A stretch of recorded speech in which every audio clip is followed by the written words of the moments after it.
ना पड़ता है। हार के जीतने वाले को बाजीगर कहते हैं। जो जीता वही सिकंदर। इसके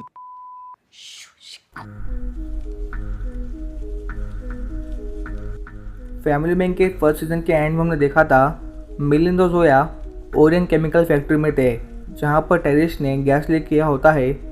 और अब इसके आगे क्या हुआ, दिल्ली के लोग बच पाए कि नहीं उस जहरीली गैस से, और इसके आगे की स्टोरी क्या है, ये पूरा सस्पेंस आपको सीजन 2 में मिलेगा, जो कि हम स्टार्ट करते हैं। ब्लैक एक्सप्लोरर मूवी एक्सप्लोर पेश करते हैं the family man season 2 episode 1 actually meaning एक पर्सन को उसी के देश से निकाल देना। सो सीरीज स्टार्ट होती है हम श्रीलंका में कुछ तमिल एक्टिविस्ट को देखते हैं जो कि अपने आर्मी को ट्रेन कर रही होती है, और श्रीलंकन गवर्नमेंट इन सभी एक्सेल को सपोर्ट भी करते हैं। पर इनका प्लान तो अलग ही होता है, ये अपने मूवमेंट से श्रीलंका पे रूल करना चाहते हैं। पर इन सब एक्चुअली पर एक सडन अटैक होता है श्रीलंकन आर्मी का, जिसमें सारे लोग मारे जाते हैं, लेकिन भास्करन, दीपन और सुब्बू बच जाते हैं, जहाँ पर ये तीनों श्रीलंका छोड़कर भाग जाते हैं। इसके बाद हम हमारे फैमिली मैन श्रीकांत तिवारी को देखते हैं, जो कि स्पेशल एजेंट के टास्क छोड़कर मुंबई में एक आईटी कंपनी में जॉब कर रहा है, जहां उसका मैनेजर उसे डांटता है और कहता है कि समय बहुत इंपॉर्टेंट है, तुम्हें हर एक सेकंड की वैल्यू करनी चाहिए। इसके बाद छुट्टा ब्रेक में तिवारी अपने दोस्त से बातचीत करता है और उसे कहता है कि दिल्ली की उस केमिकल फैक्ट्री के इंसिडेंट के बाद भी कुछ भी तो नहीं बदला, वही टेररिस्ट, वही वॉर, वही गवर्नमेंट और वही रूल। जिस पर उसका दोस्त कहता है कि तुमने तो डिसाइड किया था तुम्हें 9 से 6 की जॉब चाहिए। वही हमारे इंडिया के प्राइम मिनिस्टर श्रीलंका के प्राइम मिनिस्टर से बात करती है, जिनका नाम मिस्टर रूपनतुंगा होता है, और एक्चुअल में के बात नॉर्थर्न फोर्ट को लेकर हो रही होती है, जिसे चाइना श्रीलंका से लेने वाला है। इस बात पर प्राइम मिनिस्टर बासु को इंडिया को लेकर इंडियन ओशन पर चिंता है, क्योंकि अगर चाइना ने अपने पैर और गड़ाए तो हो सकता है कि इन्हें इंडियन ओशन से हाथ धोना पड़े, और ऐसा ना हो पाए। इसलिए prime minister Basu Sri Lanka government को ऑफर करती है वे लोग कम इंटरेस्ट में उनका पोर्ट बनाएंगे और साथ ही उनके लोगों को ट्रेन करेंगे और उन्हें दे देंगे। जिस पर श्रीलंका गवर्नमेंट का प्राइम मिनिस्टर रूपतुंगा कहता है इसके साथ ही मुझे भास्करन का छोटा भाई सुब्बू चाहिए, जो कि फ़िलहाल चेन्नई में है, क्योंकि भास्करन तमिल लेज़र पार्टी का पीएम है और वो लोग चाहते हैं कि वे लंदन से तमिल लेज़र जो कि श्रीलंका में है उन्हें ऑपरेट करना चाहते हैं। पर चाइना इंडिया के लिए मुसीबत ना बने, इसलिए बासु रूपतुंगा की बात मान जाती है। इसलिए पीएम बासु सुब्बू को पकड़ने का ऑर्डर देती है। जिसके बाद हम तिवारी को तलपड़े के साथ देखते हैं, जो कि कई दिनों के बाद एक दूसरे से मिले होते हैं। तलपड़े उसे कहता है कि वो वापस टास्क क्यों नहीं ज्वाइन कर लेता, जिस पर तिवारी उसे ना कह देता है, लेकिन फिर भी तिवारी को अपने पिछले काम टास्क को भुला नहीं पाता, इसलिए वो उससे जुड़े हुए हर एक काम पे नज़र रखता है। और इस बात पर तलपड़े उसके साथ मजाक भी करता है। तिवारी कहता है कि उसे अब दूसरे लोगों का बर्डन नहीं लेना, बस उसे अपनी फैमिली पे फोकस करना है और उनके साथ खुश रहना है। वहीं स्कूल में प्रिंसिपल तिवारी से हर तरफ के परफॉर्मेंस के लिए शिकायत करती है, क्योंकि वो भी हर एक बच्चे की तरह पबजी के पीछे पागल हो गया होता है। फिर रात में सभी लोग एक साथ डिनर के लिए बैठते हैं। अब तिवारी आम फैमिली मैन की तरह अपने परिवार से एक्सपेक्ट करता है कि जब भी वे लोग साथ में खाना खाने बैठे तो वो लोग एक दूसरे का हालचाल पूछें और सिर्फ खुशी खुशी रहें, लेकिन ऐसा कुछ भी नहीं होता। वहीं उसकी बीवी रुचि भी ढंग से बात नहीं करती और वो श्रीकांत यानी तिवारी को एक काउंसलर से मिलने को कहती है। जिसके बाद तिवारी सिगरेट लेकर छत पे आता है और उस रात को याद करता है जहां दिल्ली में केमिकल फैक्ट्री से गैस लीक हो रही थी। जोया और मिलन घायल होते हैं, तभी एक एजेंट की मदद से श्रीकांत और तलपड़े को उनकी लोकेशन का पता लगता है, और यहाँ पे पूरी स्पेशल रेस्क्यू टीम आती है, जो कि किसी तरह इस गैस को लीक नहीं होने देते और इस इंसिडेंट को कंट्रोल कर लेते हैं। और एक खबर आग की तरह मीडिया में फैल गई, जिसके बाद इंडियन गवर्नमेंट और टास्क के स्पेशल ऑफिसर मिस्टर कुलकर्णी, जो कि श्रीकांत के बॉस होते हैं, वे लोग ओराइन केमिकल के बॉस को बुलाते हैं यानी सीईओ को बुलाते हैं और उसे प्रेशराइज और ऑर्डर देते हैं कि वो मीडिया में कंपनी का फॉल्ट बता के इस बात को कवर करेगा, ना कि टेररिस्ट अटैक, क्योंकि अगर मीडिया में ये बात फैल गई तो इन सब की बदनामी हो जाएगी। और इसी तरह इस मामले को दबा दिया गया। वहीं श्रीकांत अपने बॉस कुलकर्णी से कहता है उसे करीम की मौत का गिल्ट है, लेकिन वे लोग किसी को भी सच नहीं बता सकते कि करीम गिल्टी था, वो कोई टेररिस्ट नहीं था। लेकिन सरकार और हालात के चलते ये बात सिर्फ इनके बीच ही रहती है, यहाँ तक कि करीम की फैमिली को भी लगता है कि वो एक टेररिस्ट था। इसीलिए श्रीकांत तिवारी इस गिल्ट की वजह से टास्क को क्वाइट कर देता है। इसलिए उसने एक आम फैमिली मैन की तरह 9 to 5 की जॉब स्टार्ट कर दी। वहीं पीएम बासु ने अपने सेक्रेटरी से कहकर सुब्बू को पकड़ने का ऑर्डर पास कर दिया है। तिवारी और तलपड़े मिलिंद के घर पहुंचते हैं, जो कि काफ़ी डिप्रेस होता है और उसे टास्क रिज्वाइन करने के लिए कहते हैं और वो उस केमिकल फैक्ट्री वाले हादसे से निकल नहीं पाया होता है, जहां पर तिवारी उसे मोटिवेट करता है और आराम से सोचकर टास्क ज्वाइन करने के लिए कहता है। वहीं तमिल टास्क फोर्स सुब्बू को पकड़ने आती है, जहां पर वो उसके आदमियों को कन्फर्म कर सुब्बू को पकड़ लेते हैं और इस टीम का हेड सुब्बू के पास अपने 2 आदमी छोड़कर नीचे आता है सरकार को ये बात बताने के लिए। लेकिन उस वक्त में सुब्बू उन दोनों आदमियों को मारकर गन लेकर भाग जाता है और टास्क की टीम से बचते हुए वो लॉज के रूम में पहुंचता है, जहां पर एक कपल होते हैं जो कि इलू कर रहे थे, लेकिन सुब्बू उन्हें गनपॉइंट पर हॉस्टेज बना देता है। इसलिए यहाँ पर तलपड़े आता है, जहाँ पर उसे ये सारी बात और हॉस्टेज वाली बात मालूम पड़ती है। वो उस हेड को कहता है कि एक निहत्थे आदमी ने इनकी टीम के बेस्ट प्रोफेशनल लोगों को अकेले ही मारकर कुछ लोगों को हॉस्टेज बना दिया। जहाँ तिवारी उसे कॉल करता है तो इसलिए तलपड़े उसे ये सारी बात बता देता है। इसलिए श्रीकांत तलपड़े को चिल्लम नाम बताता है, जहाँ पर तलपड़े अपने सीनियर्स को बताता है कि श्रीकांत उनकी मदद करना चाहता है। इसके बाद हम देखते हैं कि शांत ने चिल्लम को फ़ोन लगाया होता है और चिल्लम एक रिटायर ऑफिसर होता है जिसकी बहुत ऊपर तक पहुंच होती है। तिवारी कहता है तुम्हें सुब्बू के भाई भास्करन से बात करनी होगी, जिस पर चिल्लम ऐसे ही करता है। फिर चिल्लम भास्करन से बात करता है, जिसके बाद ये लोग फ़ोन पर ही भास्करन और सुब्बू की मीटिंग फिक्स करते हैं, जहाँ भास्करन सुब्बू को सरेंडर करने के लिए बोलता है। इसलिए ना चाहते हुए भी सुब्बू सरेंडर कर देता है। इसके बाद हम इसी एपिसोड के एंडिंग सीन को देखते हैं, जहाँ पर श्रीकांत तिवारी की बेटी धृति तिवारी को एक लड़का घर छोड़ने आया होता है और धृति को ड्रॉप करने के बाद वो लड़का एक दूसरे आदमी को मैसेज करके बोलता है कि उसने धृति को घर छोड़ दिया।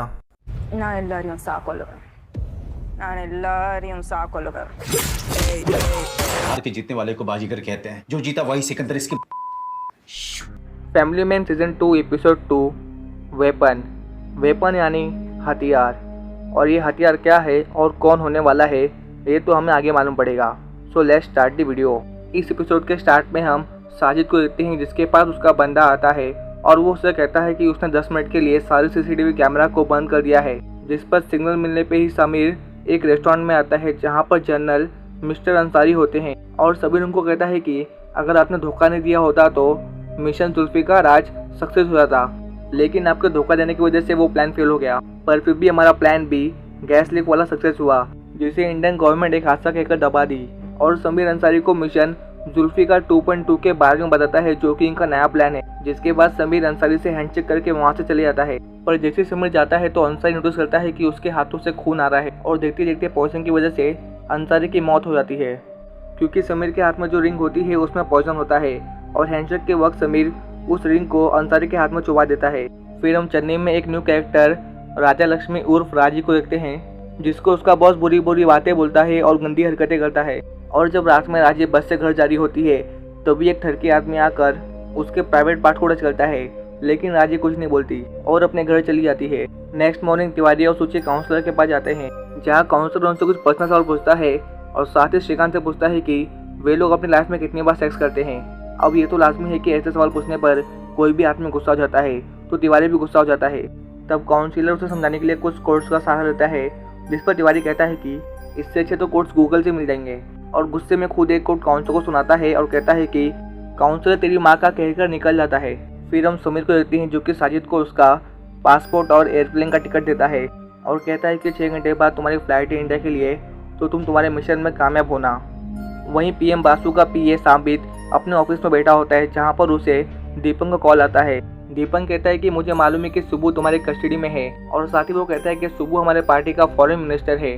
जिस पर संबित कहता है कि तुम्हारे पार्टी की सरकार टेक्निकली नहीं है। दीपक कहता है कि हमें यूएस और यूके का सपोर्ट है, इसलिए हमें सुब्बू ऑफिस चाहिए। जिस पर संबित कहता है कि सुब्बू ने हमारे इंडियन ऑफिसर्स को मारा और इस वजह से उसे गवर्नमेंट प्रोसेस से गुजरना होगा। दीपक कहता है कि मुझे पता चला है कि तुम लोग सुब्बू को श्रीलंका गवर्नमेंट को देने वाले हो। जिस पर संबित कहता है कि ऐसा कुछ नहीं है। फिर हम धृति को देखते हैं, जो कि अपने बॉयफ्रेंड कल्याण से मिलती है, जहाँ पर इन दोनों को धृति की फ्रेंड महिमा देख लेती है।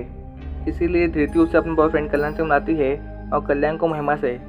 फिर कल्याण धृति को लेकर एक अबेंडेंड बिल्डिंग में आता है और ऐसा लगता है कि वो धृति को ऊपर से फेंकने वाला है, लेकिन वैसा करता नहीं। अब जहाँ इनके बीच गर्लफ्रेंड बॉयफ्रेंड की तरह बातें होती है, जिसके बाद ये दोनों एक दूसरे को किस करते हैं।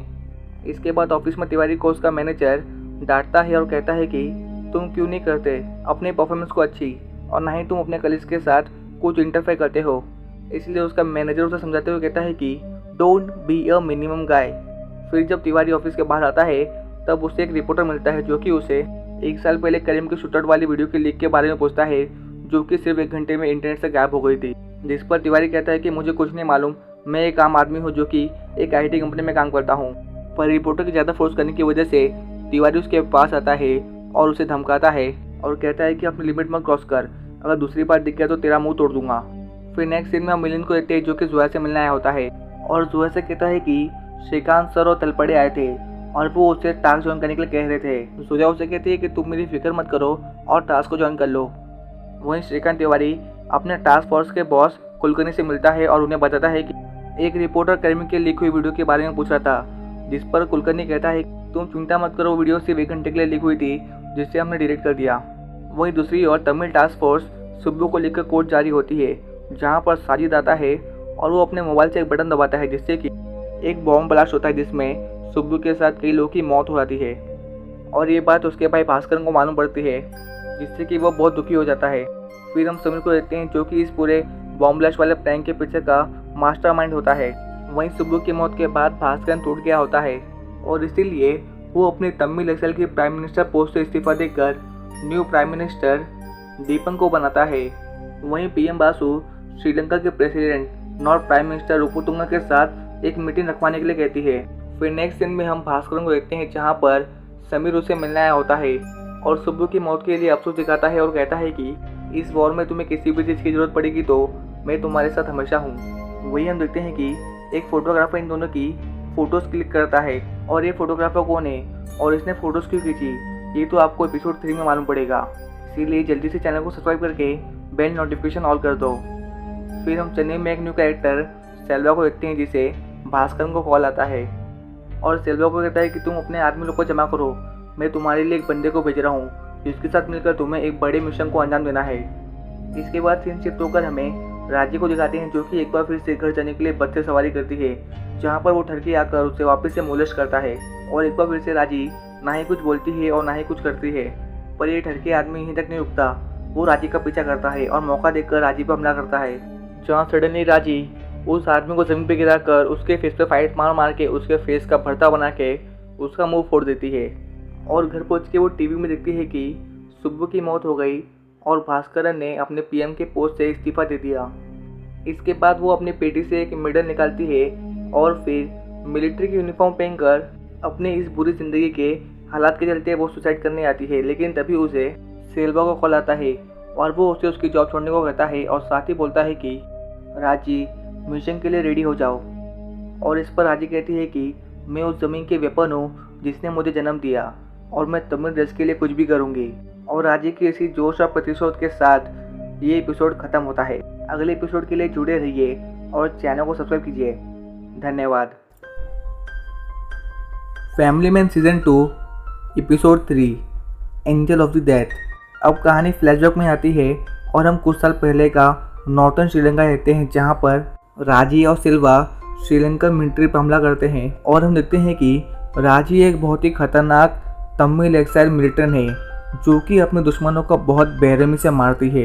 इसके बाद कहानी प्रेजेंट में आती है जहाँ पर तिवारी फैमिली में सूची का बर्थडे होता है, इसीलिए पूरी तिवारी फैमिली बड़ी खुशी से सूची का बर्थडे सेलिब्रेट करते हैं। जिसके बाद हम सूची को काउंसलर के पास देखते हैं, जहाँ पर सूची उसे कहती है कि अरविंद अभी भी मुझे टेक्स्ट और कॉल करता है लेकिन मैं उनका जवाब नहीं देती। और आपकी जानकारी के लिए बता दूं कि अरविंद वही बंदा है जो कि सीजन 1 में वन नाइट स्टैंड यानी एक पल के लिए सूची के साथ इंटीमेट हुआ था और इसी के कारण सूची ने अपनी कंपनी की जॉब भी छोड़ दी होती है और ये बात सूची ने श्रीकांत को नहीं बताई होती है।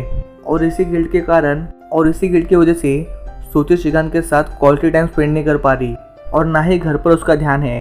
वहीं PM रासू के PA संबित मिस्टर कुलकर्णी को एक फ़ोटो दिखाते हैं जिसके अंदर समीर और भास्कर होते हैं। संबित कुलकर्णी को बताता है कि ये दोनों मिलकर PM को मारने का प्लान बना रहे हैं जब PM बासु श्रीलंका के प्रेसिडेंट रूपातंगो को मिलेगी चेन्नई में। इसलिए वो कुलकर्णी को अपने बेस्ट एजेंट्स को भेजने बोलता है चेन्नई में ताकि वे लोग समीर और भास्करन के इस प्लान को नाकाम कर दें। फिर संबित पीएम बासु को भी बताता है कि समीर सुब्बू की मौत का फ़ायदा उठाते हुए एक्सेल तमिल के कंधे पे गोली रख के चलाने वाला है और उनका टारगेट आप हो। लेकिन फिर भी पीएम बासु अपनी बात पर अड़ी रहती है और वो ना ही मीटिंग का प्लेस और ना ही मीटिंग का डेट चेंज करती है। फिर हम देखते हैं कि साजिद कल्लन को कॉल करता है और बोलता है कि फ़ौरन उस लड़की से मिलना बंद कर दे, आज से ना ही तो बात करेगा और ना ही उससे मिलेगा, कम्प्लीटली कट ऑफ। इसीलिए कल्याण धृति को घर ड्रॉप कर देता है। वहीं ऑफिस में चल पड़े तिवारी को चन्नी वाले मिशन के बारे में बताता है और उससे वो तस्वीरें दिखाता है जिसके अंदर भास्कर और समीर होते हैं और वो श्रीकांत को अपने साथ चन्नी मिशन पर चलने के लिए बोलता है, लेकिन श्रीकांत उसे मना करता है। दूसरी ओर राजी अपने बॉस से जॉब छोड़ने की बात कहती है, लेकिन उसका ठरकी बॉस उसकी बात काटते हुए उसे जॉब के बाद मिलने को बुलाता है। रात में तिवारी सूची को लेकर डिनर करने के लिए एक रेस्टोरेंट में आता है और इनकी भी सब कुछ बढ़िया चल रहा होता है, लेकिन तभी इनमें तोतू में चालू हो जाती है, जहाँ पर हमें ये भी मालूम पड़ता है कि सिचू को ये बात मालूम थी कि श्रीकांत टैक्स में काम करता था। अब इनके बीच में तोतू में इतनी बढ़ जाती है कि सूची श्रीकांत से कुछ वक्त के लिए एक दूसरे से दूर रहने की बात बोलती है, जिस पर श्रीकांत चिढ़ जाता है और वो दोनों इतने गुस्सा हो जाते हैं कि रेस्टोरेंट में केक खाए बिना ही घर आ जाते हैं। नेक्स्ट डे ऑफिस में तिवारी का दिमाग खराब होता है, जहाँ पर उसका मैनेजर आकर उसे हर बार की तरह स्कोल्ड करता है। तिवारी उसे कहता हुआ है कि मेरा दिमाग खराब है, लेकिन उसका मैनेजर सुनता नहीं और उसे अपने साथ केबिन रूम में बुलाता है, जहाँ पर वो श्रीकांत को हर बार की तरह लेक्चर देने लगता है। लेकिन इस बार श्रीकांत उसकी एक नहीं सुनता और दिमाग गर्म होने की वजह से उसे पकड़कर 2-3 चमाट मारता है और कहता है कि आई क्विट। एंड वहाँ से निकलकर वो टास्क फोर्स के हेड मिस्टर कुलकर्णी को कहता है कि मैंने वो जॉब छोड़ दी है, जिस पर कुलकर्णी उसे एक बार दोबारा से टास्क फोर्स में ज्वाइन कर लेता है। दूसरी ओर राजी का बॉस राजी को कहता है कि मुझे मालूम है कि तुमने अपना एड्रेस फेक बताया है, जिसकी वजह से पुलिस तुम्हें सजा भी दे सकती है। और साथ ही वो कहता है कि मेरी बीबी गांव से बाहर है, इसलिए मैं आज तुम्हारे घर पे खाना खाने आऊँगा। वहीं सूची अरविंद को मिलती है और उनकी कंपनी श्रिंकमी ऐप में वापस से रिजॉइन कर लेती है। दूसरी ओर रात हो चुकी है, जहाँ राजी के घर पर उसका बॉस आता है और पहले तो वो चिकन और दारू पीता है। देन फिर राजी के कपड़े उतारकर उसके साथ इंटीमेट होता है, लेकिन राजी को कुछ फर्क नहीं पड़ता और ये देखकर उसके बॉस में कुछ ज़्यादा ही हवस आ जाती है, इसलिए वो इंटीमेट के साथ ही साथ राजी को थप्पड़ मारने लगता है, जिससे राजी को फ्लैशबैक आता है जिसमें कुछ लोग होते हैं जो कि सेम बिहेव करते हैं उसके साथ। और तभी राजी होश में आकर गुस्से में अपने एक ही बार से अपने बॉस को मौत की घाट सुला देती है। सो दोस्तों, वीडियो को लाइक करना और साथ ही हमारे चैनल को सब्सक्राइब कर देना। Family man season 2 episode 4 eagle. कहानी एक बार फिर से फ्लैशबैक में आती है और हम देखते हैं कि राजी एक फाइटर के साथ ही साथ एक अच्छी पायलट भी होती है और वो प्लेन चलाने में उस्ताद होती है। इसीलिए सेल्वा उसे भास्करन से मिलाता है, जो कि राजी के इस काबिलियत के लिए उसे एक बैच देता है, जो कि हमने एपिसोड 2 में देखा था। फिर वापस से कहानी प्रेजेंट में आती है, जहाँ पर राजी ने उसके बॉस नंदा की बॉडी को कई टुकड़ों में काट कर थैली में पैक कर दिया होता है।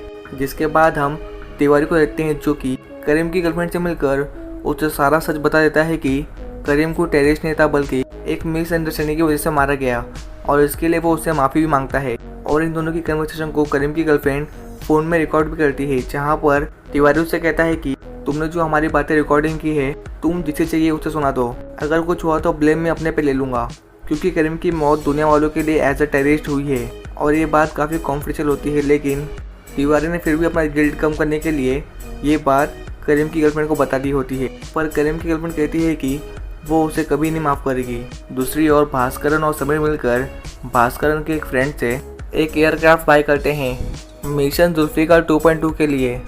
वहीं श्रीकांत टास्क के मिशन के लिए चेन्नई के लिए निकलता है। राजी देखती है कि नंदा के मौत के सिलसिले में फैक्ट्री में पुलिस वाले आए हैं और वो उससे पूछताछ करते हैं, जहाँ पर राजी कहती है कि नंदा अच्छा आदमी था और वो उससे 2 दिन पहले दिखी थी। वहीं सूची ने भी ऑफिस को रिज्वाइन कर लिया होता है। चेन्नई में श्रीकांत तिवारी की टीम में तलपड़े के साथ वो ऑफिसर भी है जिसने सुब्बू को पकड़ा था और उस ऑफिसर का नाम होता है मुत्तू, और साथ ही इनको मिलिन ने भी ज्वाइन कर लिया होता है। और तिवारी उन सभी को कहता है कि सुब्बू को मारने वाले लोगों का बड़ा प्लान है और वे लोग तमिल रिबल्स के साथ ही साथ ISI और स्लीपर सेल्स को भी डील कर रहे हैं। दूसरी ओर राजी सेल्वा और साजिद से मिलती है और साथ ही यहाँ पे 2 और लोग होते हैं और ये सभी लोग मिशन जुल्फिकार 2.2 के प्लान को अंजाम देते हैं। वहीं कल्याण, जिसका असली नाम सलमान है, साजिद के कहने पर उसने धृति से सारे कॉन्टैक्ट खत्म कर लिए होते हैं, लेकिन धृति को सच्ची वाला प्यार हो गया होता है। इसलिए वो डेस्पो की तरह कल्याण को कॉल और मैसेज करती है, जिस पर कल्याण उसे साफ साफ कहता है कि वे अब साथ में नहीं रह सकते। लेकिन धृति के इतना रिक्वेस्ट करने पर वो उसे नेक्स्ट डे कैफे में मिलने बुलाता है। रात में हम राजी को देखते हैं, जो कि अपने बॉस नंदा की बॉडी पार्ट को एक नाले में फेंकती है, जहाँ पर उसे एक चिल्लम बैठा हुआ आदमी देख लेता है और वो इसी तरह धीरे धीरे करके नंदा के बॉडी पार्ट्स को ठिकाने लगा देती। आधी रात में मिलने की दिन खुलती है और वो सुट्टा पीने बाहर आता है, जहाँ पर उसे तड़पड़े मिलता है और बातों ही बातों में मिलिन तड़पड़े को कहता है कि क्या हम लोग अच्छे आदमी हैं और हमने किसी की जान बचाई है। तड़पड़े कहता है कि हाँ ऑब्वियसली हम लोग अच्छे आदमी हैं, जिस पर मिलिन कहता है कि तुम्हें वो ओरेन केमिकल फैक्ट्री वाला हंसी आदमी जिसमें गैस लीक की वजह से 48 लोगों की जान गई थी और कई लोग हॉस्पिटलाइज हो गए थे। यहाँ पर तड़पड़े मिलिन को समझाता है कि कुछ जान जाने की वजह से पूरे शहर की जान बच गई और हमसे जो हो पाया वो हमने किया। नेक्स्ट डे कल्याण, जो कि सलमान है, वो धृति को एक कैफ़े में मिलता है, जहाँ पर ये लोग पैचअप कर देते हैं और अपने अपने प्यार का इजहार करते हैं। जिसके बाद कल्याण यानी सलमान धृति को लेकर अपने घर जाता है। दूसरी ओर साजिद और सेल्वा उस एयरक्राफ्ट को पा लेते हैं जिसे समीर और भास्कर ने खरीदा था। जहां साजिद समीर से वीडियो कॉल पर बात करता है तो समीर उसे मिशन के लिए तोहफा भेजता है और तोहफे में उसने AK-47 गन भेजी थी। वहीं कल्याण यानी सलमान धृति को लेकर घर पहुंचता है, जहां पर ये लोग क्लोज आते हैं।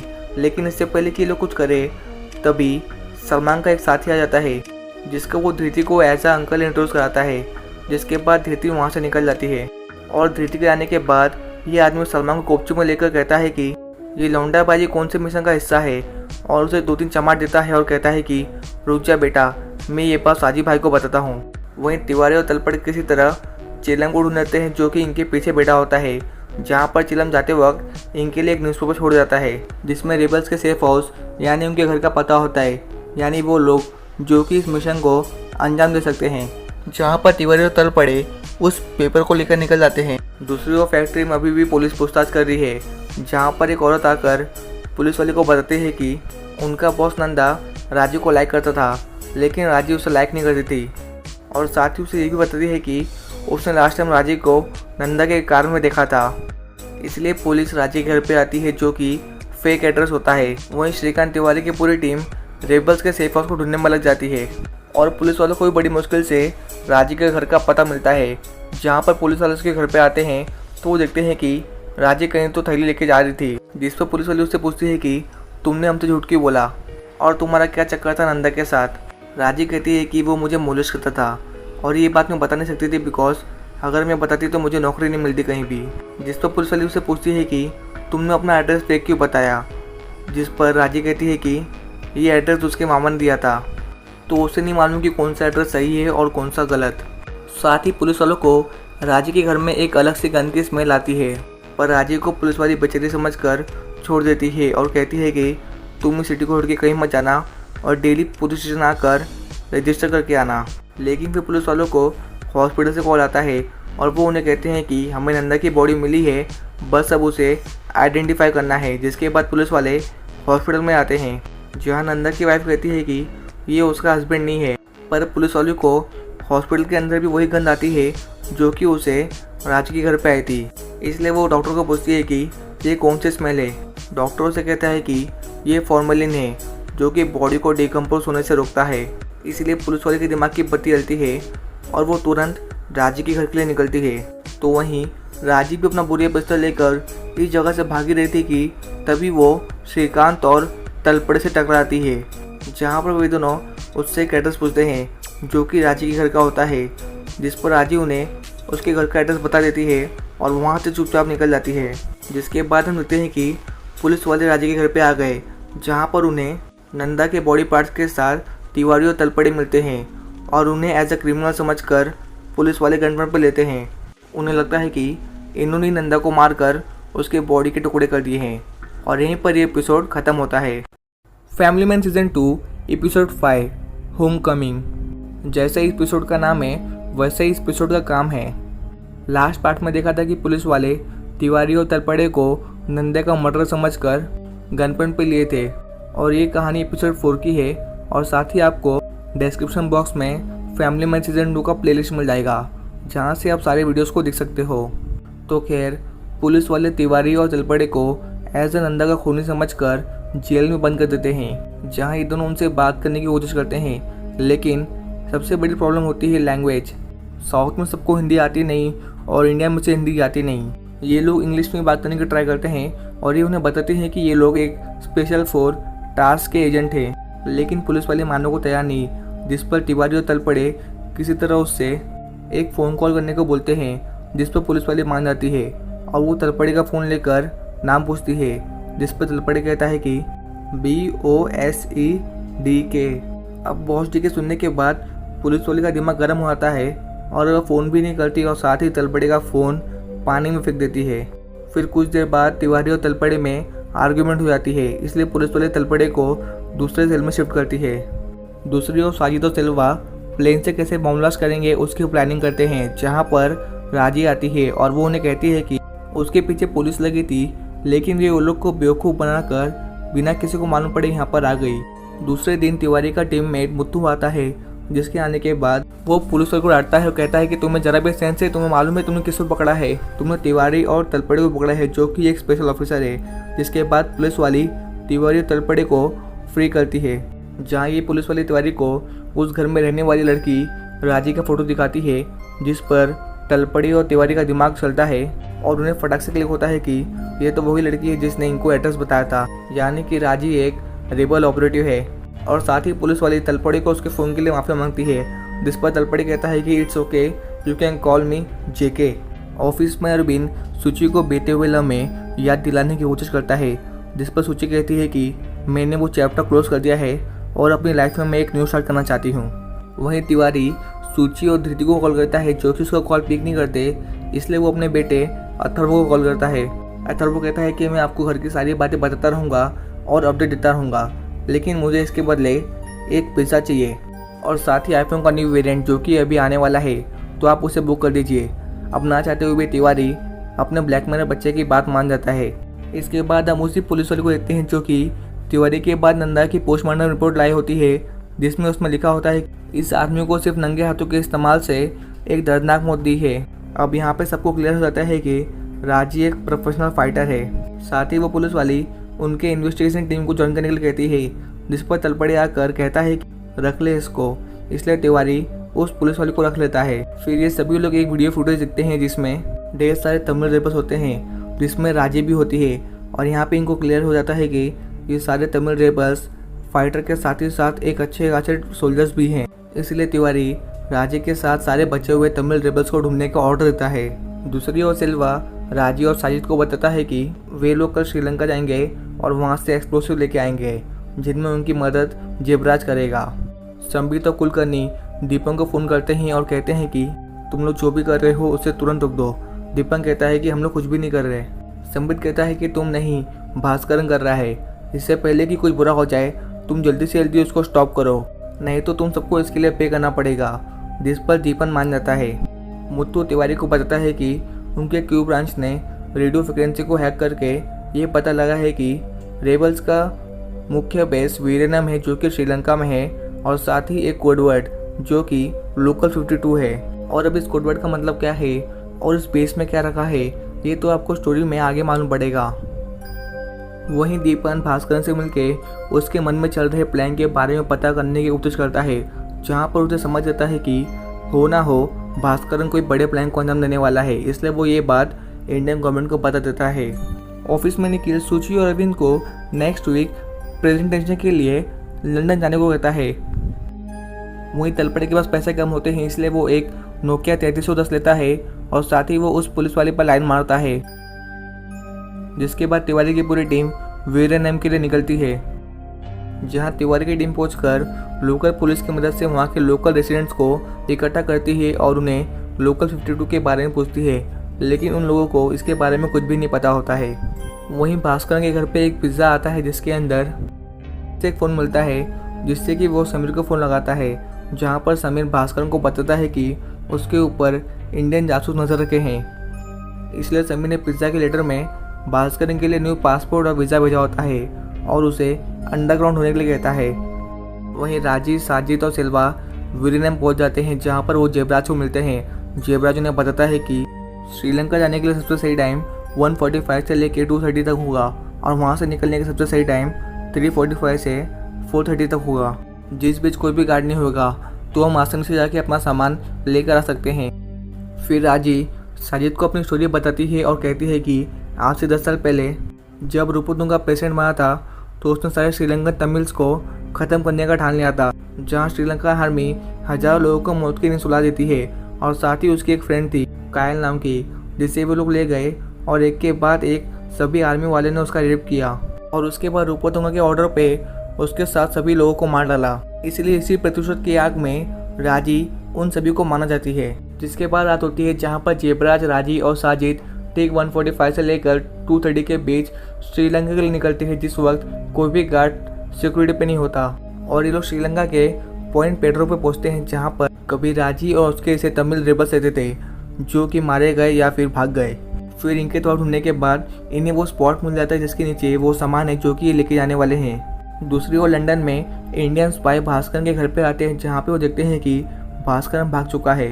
वहीं श्रीलंका में साजिद और राजी ने जमीन खोद के वो सामान बाहर निकाल लिया होता है जिसके अंदर ढेर सारे एक्सप्लोसिव होते हैं और इससे पहले कि वो सारे एक्सप्लोसिव और बम लेकर जाए तभी वहाँ पर श्रीलंकन सोल्जर्स आ जाते हैं जिससे कि इनके बीच फाइट होती है जहाँ पर राजी उन सोल्जर्स को मार देती है। लेकिन तभी जेबराज ये सब देख के डर जाता है और वो उन्हें कहता है कि तुमने श्रीलंकन सोल्जर्स को मार दिया तो अब मैं तुम्हारे साथ नहीं रहूँगा और मैं निकल रहा हूँ।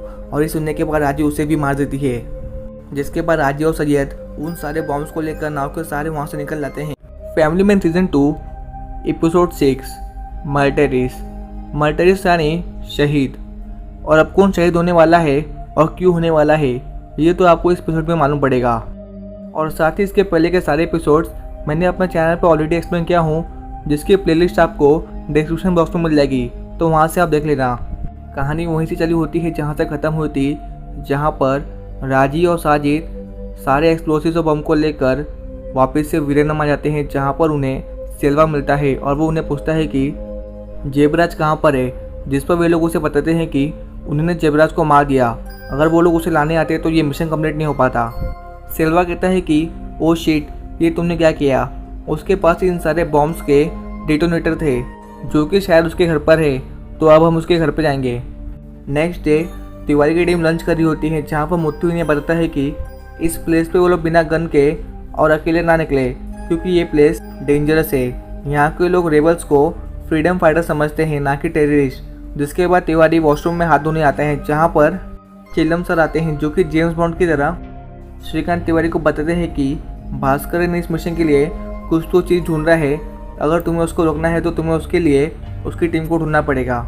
जिस पर तिवारी उन्हें बताता है कि हमारे पास लोकल 52 के अलावा कोई भी लीड नहीं है। जहाँ पर चिल्लम जेम्स बॉन्ड की तरह उसे बताते हैं कि लोकल 52 वेरियम का एक स्मगलर है जिसका नाम देवराज है, जहाँ पर वो तिवारी को उसका एड्रेस देकर चले आते हैं। वहीं सिल्वा राजी को देवराज के घर पर डेटोनेटर लाने भेजता है जहाँ पर वो देखती है कि देवराज के घर पर ऑलरेडी टास्क फोर्स है, इसलिए वो वहाँ से निकलती है कि उसे पुलिस वाले पकड़ लेती है जहाँ पर वो उस पुलिस वाले को मारकर सभी से बचते हुए इस गली से उस गली भागती है। तो वहीं पर साजिद और सलवा भी उस ट्रक को लेकर वहाँ से निकल जाते हैं। अब तिवारी और तिवारी की पूरी टीम राजी को पकड़ने के लिए उसका पीछा कर रही है और यहाँ पर एकदम औसम वाला चेजिंग सीन होता है जहाँ पर ये लोग एक बार राजी को पकड़ लेते हैं लेकिन राजी तलपड़े को जख्मी करके इनके चंगुल से भाग जाती है। लेकिन एक बार फिर से पुलिस वाली फिशिंग नेट की मदद से राजी को पकड़ लेती है और जहाँ पर ये सभी लोग फाइनली राजी को पकड़ लेते हैं और उसे पुलिस स्टेशन लेकर आते हैं। और हाँ, इस पुलिस वाली का नाम है उमेयल। जिसके बाद तिवारी और उमेयल राजी से इंट्रोगेशन करते हैं पर राजी कुछ बोलते नहीं, इसलिए तिवारी राजी को एक झूठी स्टोरी सुनाता है और कहता है कि एक इंसिडेंट में कुछ टेररिस्ट आकर बहुत सारे लोगों के साथ ही मेरे बीवी बच्चों को भी मार दिए होते हैं।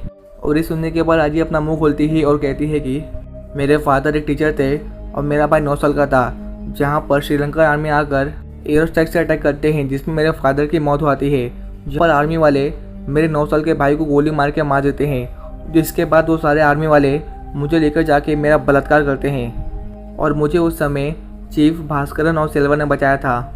और ये कहानी सच्ची है। और साथ ही वो तिवारी को कहती है कि तुम्हें जो करना है करो, मेरे पे एसिड डालो, मुझे मारो, मेरा रेप करो, लेकिन मैं अपना मुंह नहीं खोलूँगी। तिवारी समझ जाता है कि राजी एक हादसे का शिकार है जिसकी वजह से उसके दिमाग पे बहुत गहरा असर पड़ा है, इसलिए वो अब एक इंसान से ज़्यादा खतरनाक जानवर बन चुकी है जो कि अपने मिशन के लिए कुछ भी कर सकती है। इसलिए तिवारी मुत्तू और तलपड़े को लोकल एरिया में जाकर देवराज और सालवे के बारे में पूछताछ करने के लिए कहता है। इसलिए ये दोनों आसपास के गांव में जाकर उन दोनों की पूछताछ करते हैं, जहां पर एक आदमी इन्हें कहता है कि सर आपको यहाँ से निकल जाना चाहिए, आपकी लाइफ डेंजर में है। जिसके बाद हम देखते हैं कि गांव वाले एक साथ मिलकर मुत्तू और तलपड़े को फॉलो कर रहे हैं। वहीं स्टेशन में तिवारी को एक बर्ड की साउंड सुनाई देती है जिसे राजी भी सुनती है, जिस पर वो समझ जाती है कि उसके आदमी का सिग्नल है।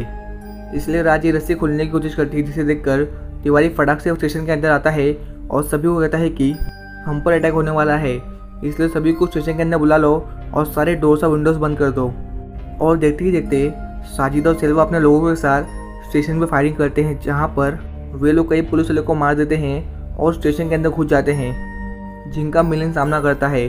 तो वहीं उमेल राजी को चेक करने आती है, जहां पर राजी अपने आप को छुड़ाकर उमेल पर अटैक करती है और वो उमेल को जान से मारने वाली होती है कि तभी तिवारी आकर उसे एक फाइट मारता है और गन पॉइंट पर लेकर बाहर आता है और साजिद को बंदूक नीचे करने के लिए कहता है। लेकिन सेल्वा अपने आप को छुड़ा लेती है, जहां पर तिवारी उसे एक गोली मारता है। फिर भी साजिद उसे लेकर बाहर निकलता है, जिस पर नीचे मिलन सभी को मारकर साजिद और सेल्वा को रोकने की कोशिश करता है, जहां पर साजिद उसे गोली मार देता है और राजी को लेकर निकल जाता है। जहां पर तिवारी आता है, जिसके ऊपर एक AK वाला बंदा अटैक करता है और वो तिवारी को मारने वाला होता है कि तभी मिलिन पास से रखी बंदूक से उस आदमी को हेडशॉट दे देता है और साथ ही खुद भी शहीद होता है, जिसे देखकर तिवारी और बाकी सभी लोगों का दिल टूट जाता है और साथ ही मिलिन की बॉडी को देखकर उनकी आंखों में आंसू आता है। और इस सीन पे मैं भी एक टाइम के लिए इमोशनल हो गया, मेरे आंखों से भी आंसू आने वाले थे लेकिन मैंने कंट्रोल किया। वहीं साजिद राजू को लेकर निकल चुका है, जिससे गोली लगी है, इसलिए वो काफ़ी कमज़ोर हो जाती है और मिलिन की मौत की खबर जोया को भी मालूम पड़ती है, जिससे कि वो काफ़ी सैड हो जाती है। वहीं साजिद श्रीकांत को अपने रास्ते से निकालने के लिए एक प्लान बनाता है और वो सलमान यानी कल्याण को फ़ोन करता है और उसे कल तक किसी भी तरह से श्रीकांत की बेटी धृति को किडनैप करने के लिए कहता है, जिससे कि वे लोग उसे ब्लैकमेल करेंगे। जिसके बाद हम देखते हैं कि सलमान यानी कल्याण धृति को टेक्स्ट करता है और उसे कल मिलने के लिए बुलाता है। तो यहीं पे एपिसोड ख़त्म होता है। वीडियो को लाइक करना और चैनल सब्सक्राइब। धन्यवाद। Family man season 2 episode 7 collateral damage. और इस वीडियो को स्टार्ट करने से पहले अगर आपने इसके पहले की वीडियोस देखे नहीं है तो मैंने फैमिली मैन सीजन 2 की प्लेलिस्ट डिस्क्रिप्शन बॉक्स में दे दी है, तो आप वहां से देख सकते हो। अब इस एपिसोड में हम देखते हैं कि साजिद राजे को लेकर अपना ठिकाना आता है, क्योंकि गोली लगने की वजह से राजे की हालत काफ़ी नाजुक हो गई है, इसलिए ये लोग उसे फर्स्ट एड करने की ट्राई करते हैं। वहीं हॉस्पिटल में चल पड़े उमल से मिलता है, जो कि काफ़ी ज़्यादा इंजर्ड होती है लेकिन जिंदा होती है। कुलकर ने तिवारी को बताता है कि उन्हें श्रीलंका के पॉइंट पेड्रो पर जेबराज की डेड बॉडी मिली। जिसके बाद तिवारी मुत्तू और तलपड़े से इस बारे में बात करता है और उन्हें कहता है कि पॉइंट पेड्रो पर जेबराज और राजी साथ में गए थे, लेकिन सिर्फ अकेले राजी आई और उसे मालूम था कि जेबराज मर चुका है। तो आखिर क्यों वो जेबराज के घर पे गई थी, इसी का पता लगाने के लिए वे लोग नेक्स्ट दिन जेबराज के घर जाते हैं। अब जहां उन्हें जेबराज के शोरूम से एक्सप्लोसिव और बॉम्ब्स के डेटोनेटर मिलते हैं, जिससे कि तिवारी की टीम समझ जाती है कि वे लोग एक्सप्लोसिव का प्लानिंग कर रहे हैं। दूसरी ओर धृति दोस्त के बर्थडे पार्टी का बहाना देकर घर से निकलती है, लेकिन निकलते वक्त भी उसके फाइटिंग उसके मॉम से हो जाती है। दीपन समीर से मिलकर भास्कर के बारे में पूछता है, लेकिन समीर उसे कुछ नहीं बताता। दीपन के आने के बाद समीर भास्कर को टेक्स्ट करता है और बोलता है कि दीपन तुम्हारी तलाश में है, तो स्टे लो।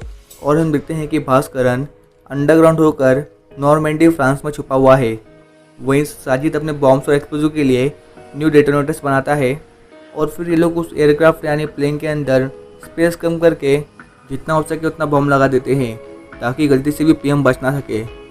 तभी सिल्वा का साजिद को बताता है कि राजी की हालत ज़्यादा ही ख़राब हो रही है, इसलिए उसे डॉक्टर की ज़रूरत है, क्योंकि राजी इनका मेन हथियार है जो कि इस पूरे प्लान को अंजाम देगी। वहीं लंदन में दीपन एड्रिन नाम के एक आदमी को हायर करता है और उसे भास्कर को ढूंढने के लिए कहता है।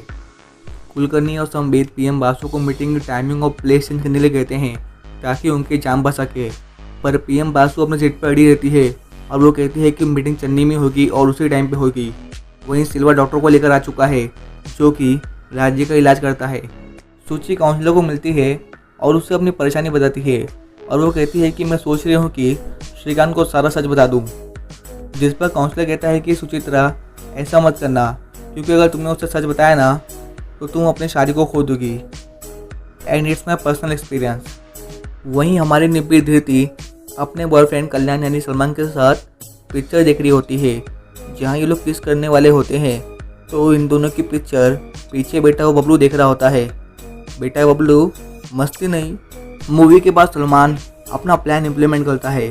वो अपनी भोली सी सूरत दिखाकर हमारी प्यारी निब्बी धृति को अपने घर पे बुलाता है ताकि वे लोग साथ में इलू इलू कर सकें।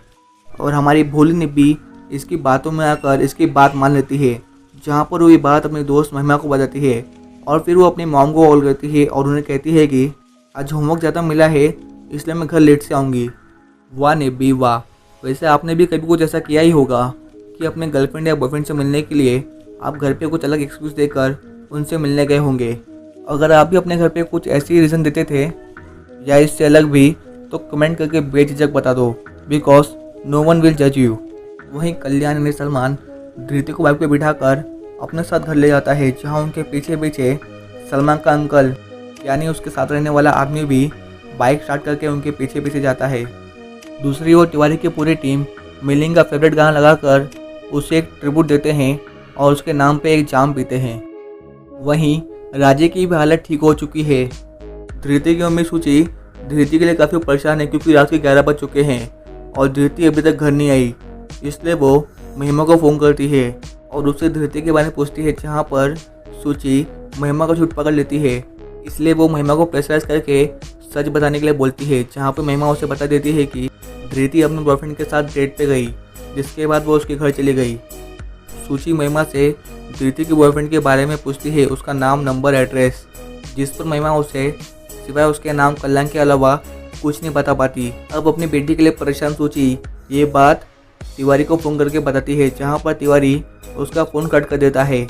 इसलिए सूची अरविंद को कॉल करके बुलाती है, जिसके बाद अरविंद तिवारी को फ़ोन करता है और सूची से बात करवाता है, जहाँ पर सूची ये सारी बात श्रीकांत तिवारी को बता देती है। और अब तिवारी भी अपनी बेटी के लिए चिंतित हो जाता है, जहाँ पर वो अपने एक साइबर क्राइम के दोस्त को फ़ोन लगाकर ये सारी बात बताता है और उसे धृति के फ़ोन को ट्रैक करने के लिए कहता है। वहीं साजिद, राजी और बाकी सभी लोगों को बाइक लेकर मुंबई में एक अधूरे काम को पूरा करने के लिए निकलता है। तिवारी का साइबर क्राइम वाला दोस्त उसे बताता है कि उन्होंने धृति का फ़ोन ट्रैक कर लिया और फ़ोन उन्हें एक लोकल ट्रेन में मिला। अब यहाँ पर ये सारी बात जानने के बाद श्रीकांत तिवारी समझ जाता है कि उसकी बेटी किडनैप हो चुकी है। इसलिए वो अपने कपड़े पैक करके तुरंत मुंबई के लिए निकलता है। और एंड में हम सलमान को देखते हैं, जिसने धृति को किडनैप कर लिया है और उसके हाथ पांव उसने बेड से बांध रखा है। और यहीं पे ये एपिसोड ख़त्म होता है। अभी तक इस वीडियो को देखने के लिए आप सभी को मेरा धन्यवाद। Family man season 2 episode 7 vendetta. Vendetta यानी प्रतिशोध, एक बदला जो कि दो लोगों के बीच में कई समय से है। अब कौन किसे प्रतिशोध लेता है? तिवारी अपनी बेटी को बचा पाएगा या फिर साजिद अपने मिशन में कामयाब हो जाएगा? चलिए देखते हैं। हम देखते हैं कि धृति को होश आ चुका है और वो अपने आप को बांधा हुआ पाती है, इसलिए वो हेल्प की पुकार लगाती है, जहाँ पर कल्याण यानी सलमान आता है और उसे कहता है कि चिल्लाने का कोई फ़ायदा नहीं, यहाँ पर तुम्हें कोई नहीं सुन सकता। धृति उसे बैक करती है कि उसे छोड़ दे, जहाँ पर सलमान उसे बताता है कि ये सब कुछ तुम्हारे बाप श्रीकांत तिवारी की वजह से हो रहा है। तुम्हारा बाप आए दिन हमारे भाइयों को गोली से मारता है। जिस पर धृति कहती है कि no, he is a normal guy and he works in IT company. Kalyan उसे बताता है कि उसका बाप कोई IT कंपनी में काम नहीं करता, वो तो एक एजेंट है जो कि NIC यानी टास्क के लिए काम करता है और मेरे भाइयों को आए दिन गोलियों से मारता है। अब ये सब सुनने के बाद धृति शॉक हो जाती है। वहीं मुंबई में श्रीकांत तिवारी अपने फैमिली के पास पहुंच जाता है। मुत्तू और तड़पड़े एक फुटेज देखते हैं जिसमें राजी और भास्करन एयरक्राफ्ट के साथ होते हैं, जिससे इन्हें पता चलता है कि राजी एक प्रोफेशनल पायलट है और ये लोग डेफिनेटली बम को एयरक्राफ्ट में रखकर उससे अटैक करने वाले हैं, जिसे कामेगाजी स्टाइल अटैक कहते हैं। और ये बात तड़पड़े तिवारी को बताता है। उसके बाद तिवारी धृति के स्कूल जाता है और उसके फ्रेंड से पूछताछ करता है, जहाँ पर उसे महिमा से पता चलता है कि धृति और कल्याण ये दोनों मूवी देखने इन्फिनिटी मॉल में गए थे और कल्याण से वो सिर्फ 2 बार मिली, जहाँ पर वो उसके साथ फोटो खिंचाने की भी ट्राई की, लेकिन कल्याण ने मना कर दिया। और साथ ही कल्याण अपने पास एक कीपैड वाला फ़ोन रखता है और साथ ही ये भी बताती है कि धृति कल्याण को इंस्टाग्राम पे मिली। ये सारी बात जानने के बाद श्रीकांत तिवारी समझ जाता है कि हो ना हो कल्याण ज़रूर एक टेररिस्ट है, इसलिए वो अपने साइबर फ्रेंड के साथ इन्फिनिटी मॉल जाता है और वहाँ के सीसीटीवी फुटेज में कल्याण और धृति को देखता है, जहाँ पर उसे कल्याण का फेस भी दिखता है, जिसके साथ ही उसे कल्याण के साथ रहने वाले उस आदमी की फुटेज भी दिखती है, जिसे वो कैमरे में कैप्चर कर लेता है। वहीं कल्याण और कल्याण के साथ रहने वाला आदमी धृति को मारकर उसकी रिकॉर्डिंग करते हैं, जिसमें वो बोलते हैं कि श्रीकांत तिवारी जैसा कहा जा रहा है वैसा कर। दूसरी ओर तलपड़ी और मुत्तू एविएशन स्कूल में आते हैं, जहाँ पर उन्हें सिल्वा का आदमी मिलता है, जो कि उन्हें वो सर्च के लिए मना करता है, जिस पर मुत्तू और तलपड़ी उसे कहते भी हैं कि वो लोग एजेंट है और ये देश का मामला है, देश का सवाल है। जिस पर वो आदमी मुत्तू और तलपड़ी को वारंट लाने के लिए कहता है और इस बात पर मुत्तू और तलपड़ी को उस पर डाउट होता है, इसलिए वे लोग उसे कहते हैं कि जब तक वारंट नहीं आता तब तक हम लोग यहीं रहेंगे। ये सारी बात सिल्वा, राजी और उसके आदमी एक रूम से सुन रहे होते हैं। वहीं वो वीडियो भी सूची और श्रीकांत को मिलती है, जिसमें वो लोग धृति को मारे हैं और तिवारी को जैसा कहा गया वैसा करने के लिए कहते हैं। इसके कुछ देर बाद साजिद तिवारी को फ़ोन करता है और कहता है कि अगर अपनी बेटी को जिंदा देखना चाहता है तो तू और तेरी टीम मेरे रास्ते से हट जाओ। जहाँ पर तिवारी उसे अपनी बेटी से बात करवाने के लिए कहता है, जिस पर साजिद मान जाता है। वहीं रात हो चुकी है। मुत्तू और तलपड़े अब प्लान बनाते हैं, जिसमें मुत्तू उस आदमी को अपने बातों में कन्विंस करता है, तो वहीं पर तलपड़े चुपके से उस प्लेन के पास जाता है, जहाँ पर वो देखता है कि उस प्लेन के अंदर भर भर के बॉम्ब्स लगे हुए थे। और इससे पहले कि ये बात वो अपनी टीम को बताए, राजी, सलवे और बाकी सभी लोग इन पर शूटिंग करते हैं, जिससे मुत्तू तो फेंस क्रॉस करके दूसरी ओर पहुंच जाता है, लेकिन तलपड़े वहीं पे फंस जाता है। दूसरी ओर रात के 8:15 हो चुके हैं, जहां पर साजिद कल्याण से तिवारी को फ़ोन करवाता है और श्रीकांत तिवारी अपनी बेटी धृति से बात करता है और उसे कहता है कि बेटा डरो मत, मैं तुम्हारे साथ हूँ। और साथ ही उसे कहता है कि तुम और कल्याण अगर सच्चा वाला प्यार करते थे तो कल्याण बेटा ऐसा होने मत दो। मुझे मालूम है कि तुम्हारे अंदर अभी भी कहीं ना कहीं वो इंसानियत बची हुई है, तो मेरी बेटी को बचा लो। क्योंकि फ़ोन स्पीकर पे होता है और ये सारी बात कल्याण, धृति और वो आदमी सुन रहे होते हैं, जहाँ पर तिवारी साथ ही कहता है कि बेटा धृति, तुम प्यार पे भरोसा करो, प्यार बहुत स्ट्रांग होता है, वो किसी को भी कमज़ोर कर सकता है और किसी को भी हरा सकता है। प्यार बहुत ही पावरफुल चीज़ है। ये सारे वर्ड्स आप याद रखना, क्योंकि ये एक टाइप का कोड वर्ड होता है जो कि श्रीकांत ने अपनी बेटी को कहा होता है। वहीं मौका देखकर तलपड़े भी भागने की कोशिश करता है, जहाँ पर राजी उसे शूट करती है और गोली तलपड़े को लगती है, लेकिन तलपड़े फाइनली फेंस को क्रॉस करने में कामयाब हो जाता है और गंभीर हालत में चलते हुए एक रोड के किनारे आकर बेहोश हो जाता है। साजिद कल्याण और उस आदमी जिसका नाम सैयद होता है उसे फ़ोन करके कहता है कि कैमरा रेडी रखो, ताकि उसकी बेटी को मारने के बाद उसकी चीखी हम रिकॉर्ड कर पाए और ऐसा वीडियो बनाएंगे जिसे देखकर श्रीकांत तिवारी खुदकुशी कर ले। और साथ ही वो सैयद को एक नाका पे मिलने बुलाता है।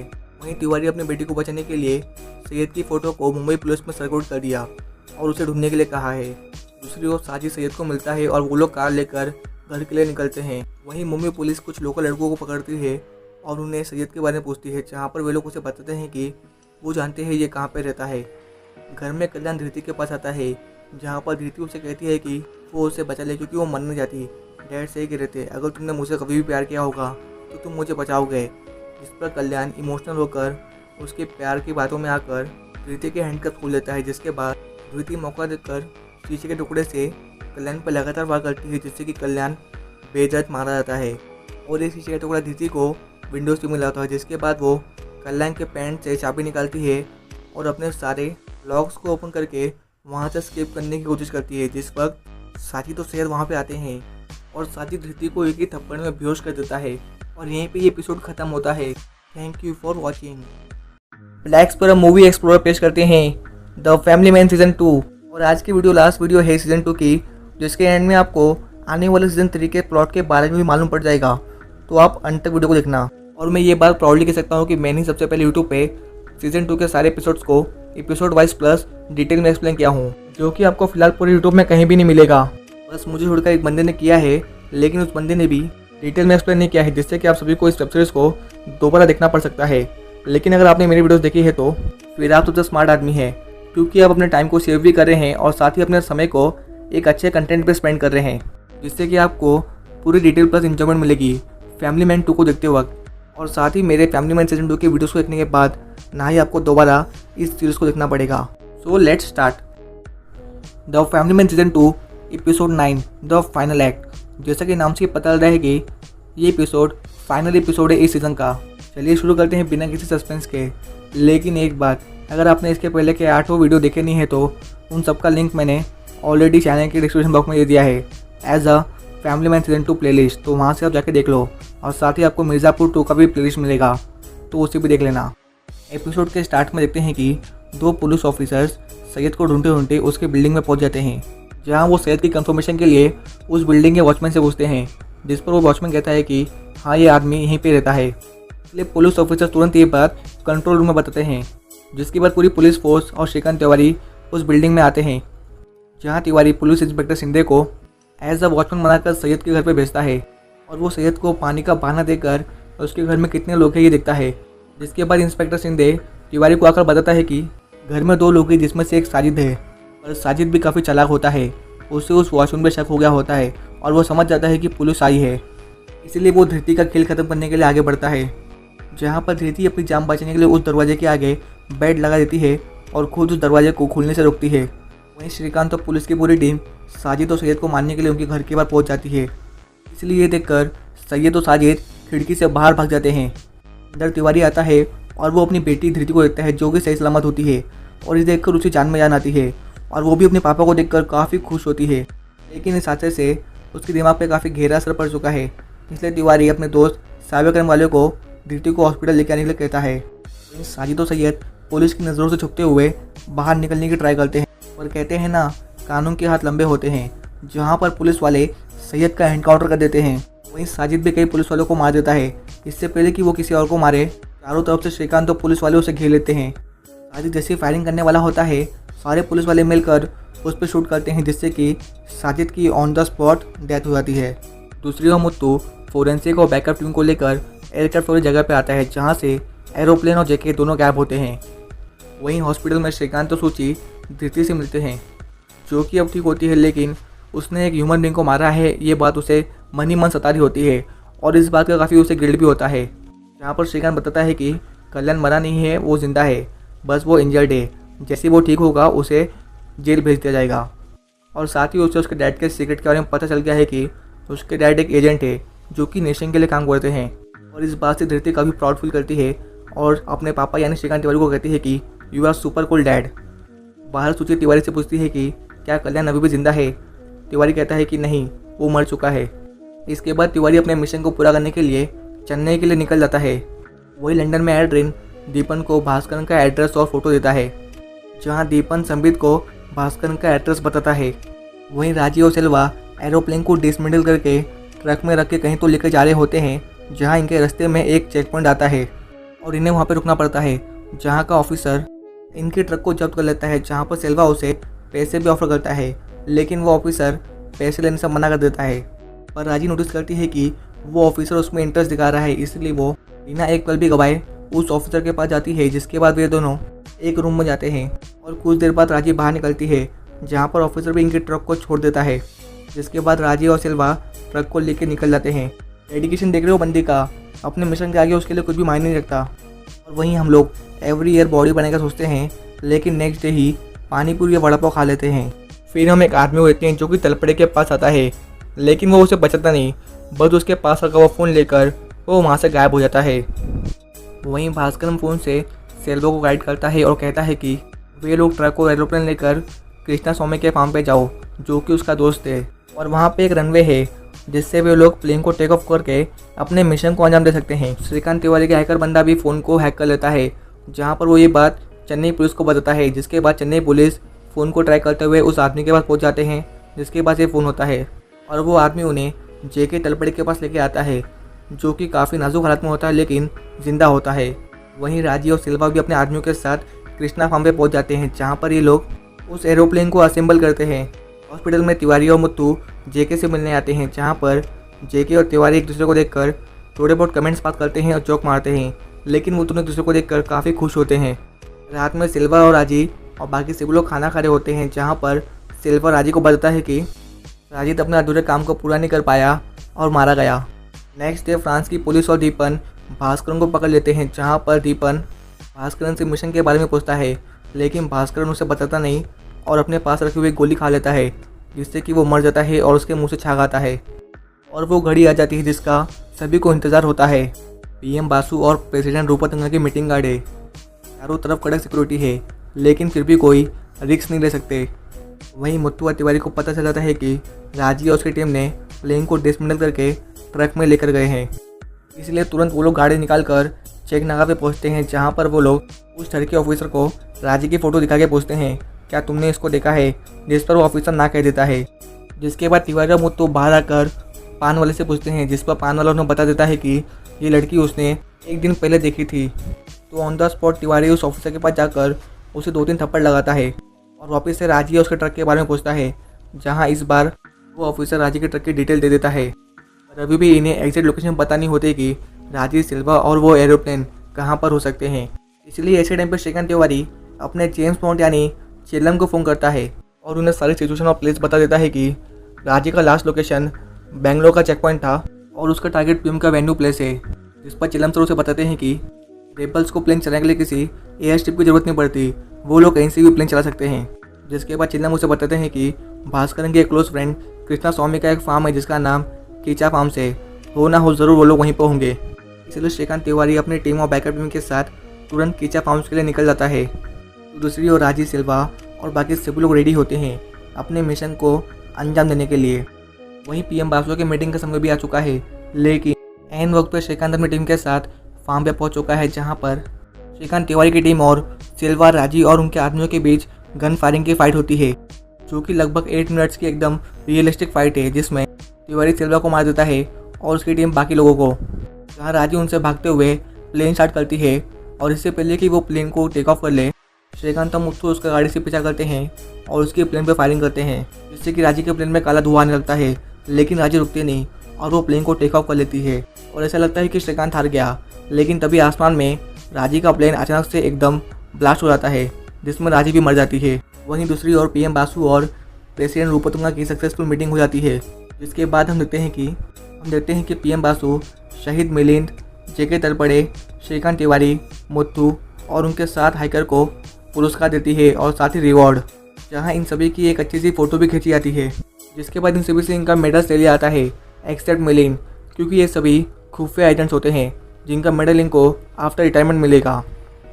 और ये सारी बात तिवारी घर पर अपनी बेटी धृति और अपनी वाइफ सूची को बता रहा होता है, क्योंकि ये बात श्रीकांत तिवारी के लिए काफ़ी प्राउड वाली बात होती है। पर जैसे उसका बेटा आता है, ये सभी टॉपिक चेंज कर देते हैं, क्योंकि उसके बेटे को अभी तक मालूम नहीं कि उसका डैडी एक एजेंट है, इसलिए ये लोग उससे इस राज को राजी रखते हैं। जिसके बाद हम किचन में सूची और तिवारी को देखते हैं, जो कि साथ में होते हैं, जहाँ पर सूची बड़ी हिम्मत से तिवारी को कहती है कि मैं तुम्हें कुछ बताना चाहती हूँ। और यहीं पे ये सीज़न ख़त्म होता है। लेकिन वेट, हमें इसके एंड में सीज़न 3 के स्टोरी का हिंट दे दिया जाता है, जहाँ पर इंडिया में चारों तरफ कोरोना वायरस फैल चुका है, जिससे कि पूरे इंडिया में लॉकडाउन लगा दिया गया है। और साथ ही इंडिया के पूरे वर्ल्ड में कोरोना वायरस काफ़ी तेज़ी से फैल चुका है। जिसके बाद हम एक चाइनीज़ को देखते हैं, जो कि किसी एनोनिमस पर्सन से बात कर रहा होता है, जहाँ पर ये लोग किसी प्रोजेक्ट के बारे में बात करते हैं, जिसका नाम प्रोजेक्ट गुआनयू है। और अब ये प्रोजेक्ट गुआनयू क्या है और आखिर मकसद क्या है इस प्रोजेक्ट का, और एंड में हमें इस चाइनीज़ पर्सन को क्यों दिखाया गया है, इन सभी सवालों का जवाब मुझे और आपको सीज़न 3 में मिलेगा, जिसका हम सभी को बेसब्री से इंतज़ार होगा। अभी तक सपोर्ट और प्यार के लिए